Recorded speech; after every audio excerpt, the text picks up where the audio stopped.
Итак, начинаем. Я поставила на весы, хочу просто посмотреть, какое количество закваски я добавляю. Потому что я добавляю на глаз, и меня часто спрашивают, какой вес. Вот моя закваска. Она находится на подъеме. Мы печем только когда закваска поднялась. И добавляю я, сейчас вам скажу, на килограмм, значит, 200 грамм закваски. По весу это 200 грамм. Теперь мне надо забросить весы.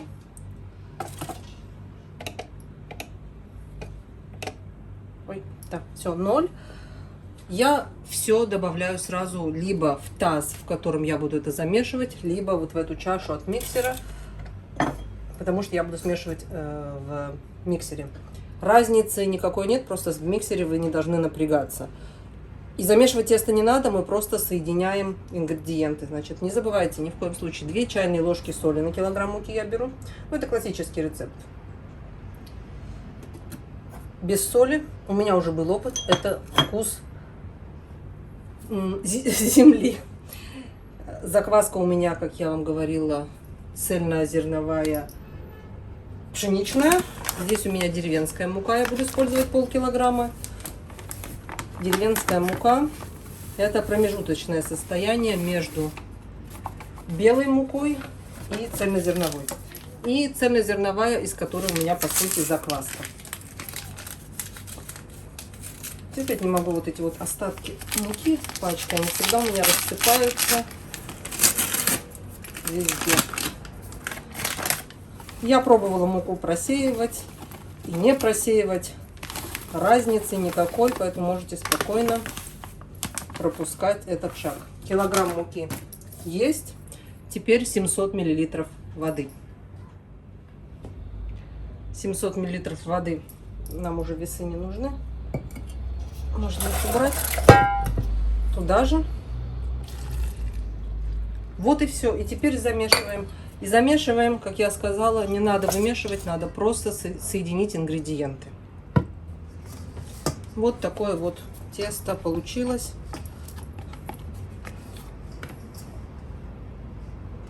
Теперь берем таймер 60 минут и ставим его. Накрываем тесто шапочкой, можно крышечкой, можно шапочкой, чтобы начался процесс сквашивания теста. Про воду еще хотела сказать. Берите воду либо минеральную, то есть обычную простую питьевую минеральную воду, не как боржоми или что-то еще, обычную. Либо отстаивайте воду из крана, потому что в вашей воде может быть хлор. В Израиле в воде есть хлор. Хлор убивает нам лактобактерию, которая находится у нас в закваске, и не очень хорошо получится. У меня уже был опыт, когда моя закваска, которая была сильная, хорошая, она просто вдруг не поднялась. Я не могла понять, что происходит, и потом до меня дошло, что я взяла воду из крана. Поэтому через час вернемся и будем растягивать наше тесто. Сегодня я не буду его ставить на ферментацию холодную в холодильник на ночь, просто потому что у нас закончился хлеб, и я хочу уже завершить этот процесс сегодня. И, кстати, тоже неплохой вариант. Я оставлю часа на 3 его в холодильнике и буду сегодня же уже выпекать. Так что увидимся через час. Про закваску еще хочу сказать, что после того, как вы ее покормили, она у вас поднялась, вы ее забрали из нее часть, чтобы печь хлеб, теперь ее надо покормить опять и поставить в холодильник. Почему покормить опять? Раз она у вас, как видите, поднялась, значит, она прикорм съела, и теперь ей не на чем существовать в холодильнике. Она не будет жить, она уже будет голодать. Соответственно, покормили, поставили в холодильник, и 3 дня замечательно она у вас будет жить. Я вот здесь у меня осталось где-то, наверное, 300 грамм. Я сюда добавлю пару столовых ложек муки, пару столовых ложек воды, перемешаю, и 3 дня в холодильнике она у меня будет замечательно жить. Потом я ее опять достаю, не согреваю, ничего не делаю, сразу кормлю. Могу теплой водички подлить, тоже кормлю также примерно пару столовых ложек муки, пару столовых ложек воды, хорошенько взбиваю и жду, пока она поднимется. Вот и весь секрет. Час прошел. Достаем наше тесто. И начинаем, так вам видно, вот таким образом его растягивать. Напоминаю вам, что это цельная мука. Поэтому оно, в ней меньше клейковины, то есть глютена, и тянется оно не так, как, допустим, даже простая белая мука, и, конечно, уже не так, как хлебная мука. Вот это все складываем внутрь, растягиваем максимально, но не рвем, и это тоже можно, переворачиваем, красавчик. Шапочку одеваем. 30 минут. Можно также вот таким образом растягивать тесто. Если у вас есть это лопатка пластмассовая. Если нет, то так, как я показывала до этого. Это другое тесто. Я стараюсь один и тот же хлеб растягивать просто одним и тем же способом, но есть еще и такой вариант.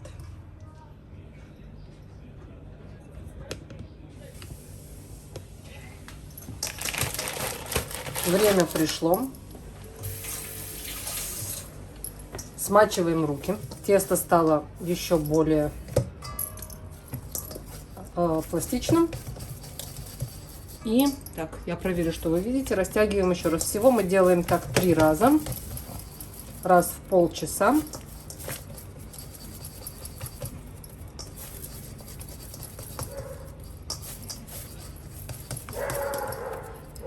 Это соседские собаки пошли гулять, если кто-то слышит лай. И переворачиваем. Ах, красота. И еще 30 минут. Мне очень часто люди пишут, что это прямо так, знаете, тяжело, муторно, много берет времени. Но знаете, в чем дело? Я уже все сделала. Просто надо к этому возвращаться несколько раз, но по сути это берет ровно сколько? 20 секунд и все. Потом хотела еще что сказать насчет теста. Мне одна зрительница написала, что у нее тесто растеклось. Когда уже, то есть она сформировала хлеб, все было нормально, поставила на расстойку на ночь в холодильник, вытащила, оно стало более рыхлым и при выпечке растеклось. Значит, что тесто перекисло. Как сделать так, чтобы этого избежать? Во-первых, если у вас случилась такая неприятная вещь, как перекисло тесто, где у меня это? Вот такую вот кастрюльку возьмите. И просто туда поместите бумагу с хлебом, который у вас перекис. И тогда у вашего хлеба не будет шансов, кроме как пойти вверх, потому что будут мешать ему стенки. Разогревать ее до этого ничего не надо. Просто берете так, кладете в духовку. Все, не закрывать, ничего. То же самое, как на противне. И всех обманываете очень легко. Говорите, сегодня я хотела сделать хлеб немножечко более кислый. Посмотрим, понравится ли нам. Все. И перекисший хлеб, он будет более кислый, но в этой штуке у него будут нормальные дырки, внутри он будет нормальная текстура, он нормально испечется, не будет у вас никаких проблем и не растечется блином, и вы всех обманули. Дальше, чтобы избежать этого перекисания, видимо, у вас очень активная закваска, меньше закваски кладете в тесто. Вот и все, закваска у всех своя, у всех совершенно на своей активности. Нету рецепта, как прийти к какому-то идеальному варианту, потому что лактобактерий тысячи, и мы не знаем, какая именно и в каком количестве завелась именно в вашей закваске. Поэтому хочешь, не хочешь, как мне один мужчина написал, мне надо четкий рецепт, вы говорите, что надо чувствовать, я так не могу. К сожалению, то, что касается, вот здесь у меня зарождается закваска, живых организмов, только дрожжи вам дадут более или менее какой-то четкий рецепт, потому что они уже доведены до определенной четкой линии, и мы знаем, сколько надо положить на что закваска, вы никогда не получите ничего четкого. Либо вы чувствуете и играетесь интуитивно с этим, либо лучше не беритесь, если вам надо четкий рецепт по граммам. Потому что у каждого своя колония бактерий, своя колония дрожжей. И это все диким образом непосредственно, да, здесь размножается. И у нас нету ни малейшего представления и знаний, ну, если мы, конечно, на анализ это не отдадим, что и как там происходит. Поэтому исключительно интуитивно. Видите, что у вас быстро перекисает тесто и быстро оно становится рыхлым, значит, ваша закваска мощная, меньше кладем, вот и все. Прошло еще 30 минут. Посмотрим на прогресс нашего теста. Конечно, я могла бы вам это все не показывать, но я хочу, чтобы вы видели прогресс теста. Берем и потом, как вы понимаете, мы переворачиваем, да, и то, что было раньше вверх, куда мы растянули, то превращается вниз. Так что обязательно не забывайте переворачивать. Так, вам видно? Видно. Перевернули. Все, еще 30 минут.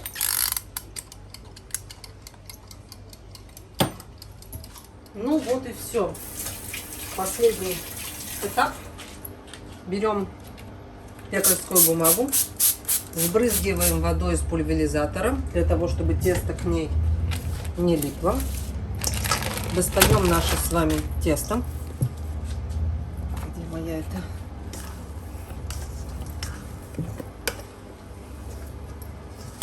Достаем тесто. Так, вам видно, не видно? Таз в сторону. И вот таким вот образом, опять же, это было внизу, переворачивали. Переворачиваем, то есть, и вот таким образом, вы видите,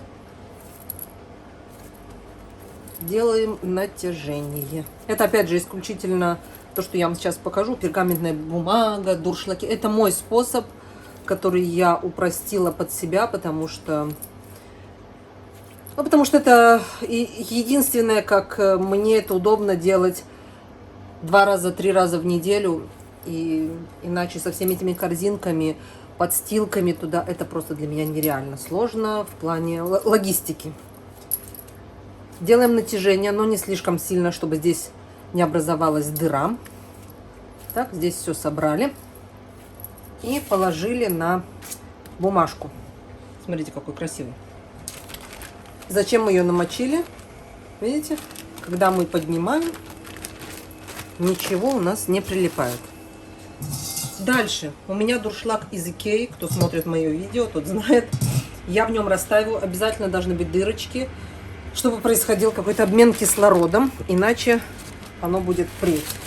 Видите, когда мы кладем, если не намочить, вот это все, оно прилипнет к тесту и будет его тянуть. Так, ничего нигде, никто никого не тянет. Очаровательный совершенно колобок получился. Закрываем шапочкой. Делаем вот так, на случай, да, подъема теста, чтобы оно опять же не прилипло. Можно, конечно, шапочку еще внутри побрызгать, но, поверьте мне, достаточно. И все, я поставлю на 3 часа в холодильник. Через 3 часа буду выпекать. Можно поставить на ночь и утром выпекать, как я обычно делаю. Сейчас я это делать не буду, потому что срочно необходим на утро хлеб. Так. Шапочку сняли. Из холодильника достали, шапочку сняли. Берем противень, как вы видите. Не разогретый совершенно. Разницы нет, пробовала так и так. Перекладываем наше тесто. Так.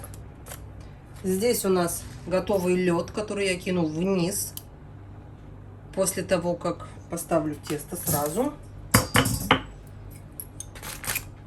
Я разрезаю обычным хлебным ножом. Надрезаю. Смачиваю его предварительно. И давайте сделаем обычный надрез. Крест-накрест. Эх, неровно уже пошло. Я как, знаете, на камеру, так все у меня нервничаю. Выходит неровно. Я уже много раз говорила, я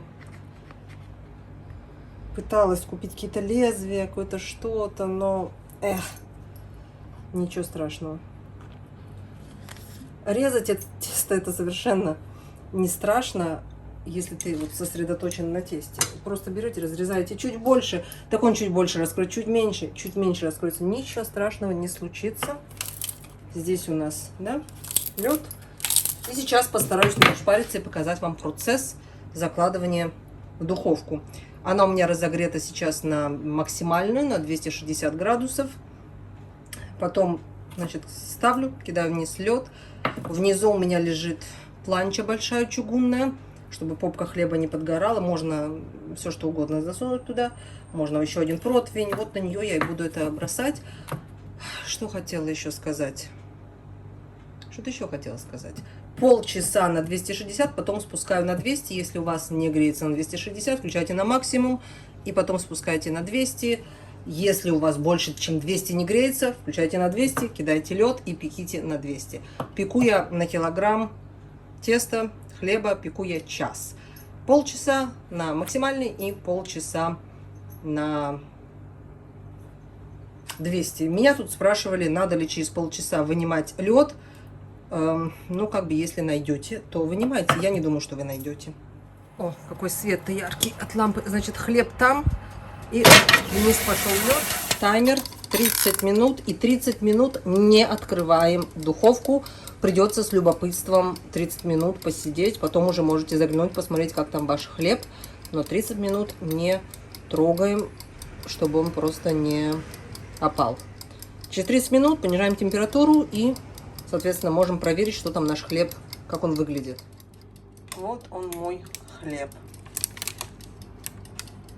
Что я вам скажу? Закваска получилась просто зверская. Я с ней первый раз пекла хлеб, на ней первый раз пекла хлеб. И я понятия не имела, что от нее ждать. Поэтому вот эти все пропорции закваски, все зависит от крепости вашей закваски. Обычно говорят, что со временем она становится более крепкой. Вот посмотрите. Это совершенно первый хлеб на этой закваске. И просто его разнесло только. Поэтому когда-то 200 грамм, вот если бы я продолжила печь на этой закваске, я бы уже, наверное, положила 100 грамм. А есть закваска, которую я кладу 200 грамм, и она прекрасно работает в этом количестве. Поэтому я не верю в теорию, что закваску можно точно по граммам вымерять, потому что все зависит, как я думаю, от тех бактерий, которые у вас завелись, в каком количестве, насколько они там активны. И исключительно методом проб и ошибок и узнавания, скажем так, характера вашей закваски вы придете к идеальному варианту. Этот, кстати, очень даже вот совершенно неплохой. Закваска сработала так, как надо, все замечательно. Здесь выглядит черный, но это не черный, это темно-коричневый. Не знаю, почему камера его так чернит. Теперь обязательно убираем бумагу, кладем на решетку, чтобы хлеб остывал, потому что конденсат, если он будет остывать на поверхности, как бы, да, непроветриваемый, то у него попка, извините, сопреет, и мы это не хотим. Еще одна очень важная вещь: хлеб мы не разрезаем до тех пор, пока он полностью не остыл, потому что процессы в нем продолжаются до момента остывания. Поэтому лучше подождать и тогда уже его нарезать. Я вам покажу уже разрез завтра утром, потому что вряд ли он сейчас у меня успеет. Ой, тяжело одной рукой его поворачивать. В общем, вот такой вот смешной немножечко. И вот он, мой хлеб. Я его уже порезала. Ну, не порезала, а разрезала. Для меня это слишком большие дырки. Но так как я сказала, что закваска — это первый раз я на ней пеку, я ее не знаю. Я не знаю, какой она крепости, как с ней работать. Это был такой эксперимент. Поэтому вот так. Ну, в общем, я довольна результатом. Всем большое спасибо за внимание. Надеюсь, вам было интересно и в чем-то полезно. Может быть, я кому-то чем-то помогла. Пишите, что вы думаете по этому поводу. И увидимся в следующих видео. Заходите в плейлист «Печем хлеб». И все. С вас лайк и пока-пока.